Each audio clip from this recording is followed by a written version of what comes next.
ये क्वेश्चन 1001% आने वाला है 2025 की परीक्षा में। हम यहां पर आए थे परासरण दाब को सीखने, तो सर हमें परासरण दाब एक्सप्लेन कीजिए कि ये परासरण दाब आया तो आया कैसे। हेलो एवरीवन, कैसे हैं आप सब। मैं आशा करता हूं आप सभी हमेशा की तरह बढ़िया होंगे और मजे में होंगे। तो एक बार फिर से मैं गुमनाम सर और आप सभी का बहुत बहुत स्वागत है आपके अपने चैनल गुमनाम केमिस्ट्री शायर में। तो बेटा 7 से 10 मिनट स्पेशल क्लास 12 चैप्टर विलियन वीडियो नंबर 18 और आज हम सीखने वाले हैं 7 से 10 मिनट स्पेशल में परासरण दाब। भैया अगर बोर्ड एग्जाम की तैयारी कर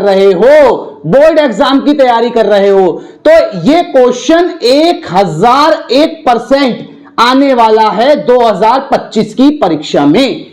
1001% आने वाला है 2025 की परीक्षा में। तो इस टॉपिक को अगर आप सीखना चाहते हो कि परासरण दाब क्या होता है, तो यार फटाफट से क्या करिए, वीडियो को बिना स्किप करे अंत तक देख लीजिए। मैं नहीं कहूंगा सब्सक्राइब करिए, लाइक करिए, कुछ मत करिए यार, घंटा कुछ नहीं करना है, बस क्या करना है, केमिस्ट्री को सीखना है। तो चलिए फटाफट से वीडियो को स्टार्ट करते हैं। तो देखो बेटा क्या होता है यार परासरण दाब। देखो परासरण दाब जिसे इंग्लिश में कहते हैं ऑस्मोटिक प्रेशर। देखो सिंपल सा अगर परासरण दाब की बात करी जाए ना कि डेफिनेशन क्या होती है, तो डेफिनेशन के तौर पे परासरण दाब को हम इन शॉर्ट इतना बोल सकते हैं कि परासरण को रोकने के लिए लगाया गया दाब परासरण दाब कहलाता है। ठीक है, परासरण की क्रिया जो होती है उसे रोकने के लिए जो दाब लगाया जाता है वो क्या कहलाता है, परासरण दाब। लेकिन अगर आप इसे थोड़ा और मोर एक्सप्लेन करके लिखेंगे तो आप किस तरीके से लिखेंगे, देखिए विलायक को विलियन से अर्धपारक में झिल्ली, पढ़ा चुका हूं पिछले वीडियो में, जाकर देखिएगा कि अर्धपारक में झिल्ली क्या होती है, पढ़ाया है। ठीक है, द्वारा अलग करके उसके परासरण को रोकने के लिए जो कम से कम बाहरी दाब लगाया जाता है उसे परासरण दाब कहते हैं। बस ये सिंपल सी परासरण दाब की परिभाषा है और परासरण दाब की कहानी यहीं शुरू होती है, यहीं खत्म हो जाती है। तो आप परासरण दाब सीख गए, ठीक है, आप परासरण दाब सीख गए, और अगर सीख गए हो तो वीडियो को लाइक करो, साथियों के साथ शेयर करो। ऐसा मैं नहीं कहने वाला, अरे परासरण दाब सीख गए, लेकिन भैया हम यहां पर परासरण दाब की डेफिनेशन को रट्टा मारने नहीं आए थे, हम यहां पर आए थे परासरण दाब को सीखने। तो सर हमें परासरण दाब एक्सप्लेन कीजिए कि ये परासरण दाब आया तो आया कैसे, किसे कहा हमने परासरण दाब। इन बंद लफ्जों में जो बातें कही गई हैं तो इनको थोड़ा सा हमें समझाइए, एक्सप्लेन करिए। तो उसी लिए तो ये गुमनाम सर यहां पर खड़ा है आपको एक्सप्लेन करने के लिए। तो देखो हम करते हैं परासरण दाब को एक्सप्लेन करते हैं। सपोज हमने क्या करा, हमने एक बर्तन लिया, क्या ले लिया बेटा, हमने एक बर्तन ले लिया और बर्तन में बीच में लगा दी, क्या लगा दी, अर्धपारक में झिल्ली, जिसे इंग्लिश में कहते हैं SPM, सेमी परमेबल मेम्ब्रेन, लगा दी, अर्धपारक में झिल्ली लगा दी। अब अर्धपारक में झिल्ली लगाने के बाद में हमने क्या करा बेटा, इस साइड भर दिया तनु विलियन, कैसा विलियन, तनु विलियन, और इस साइड भर दिया सांद्र विलियन। ठीक है, अब तनु और सांद्र विलियन भरने के बाद में क्या हुआ भैया, जैसे ही हमने इधर तनु विलियन भरा और इधर सांद्र विलियन भरा, तो पहले आपको परासरण दाब निकालने से पहले परासरण की क्रिया का इल्म होना चाहिए ना। और परासरण की क्रिया में जरूरत किसकी पड़ती है, अर्धपारक में झिल्ली की पड़ती है। तो बेटा अर्धपारक में झिल्ली हमारे पास आ गई, अब यहां पर ऑटोमेटिकली परासरण की क्रिया स्टार्ट हो जाएगी। और परासरण क्या कहता है, परासरण कहता है कि परासरण वह घटना है जिसमें विलायक के कण तनु विलियन से सांद्र विलियन की ओर अर्धपारक में झिल्ली में से होकर खुद ब खुद प्रवाहित होते रहते हैं। तो सपोज तनु विलियन है तो यहां पर दो चीजें रही होंगी ना, एक तो होगा विलय और एक होगा विलायक, एक होगा विलय और एक होगा विलायक। और सांद्र में भी क्या होगा, सांद्र में भी होगा विलय और विलायक। ठीक है, क्योंकि तनु हो या सांद्र हो, विलियन मिलकर तो दो चीजों से बनता है, विलय या विलायक। अब बेटा इतना होने के बाद में क्या होगा,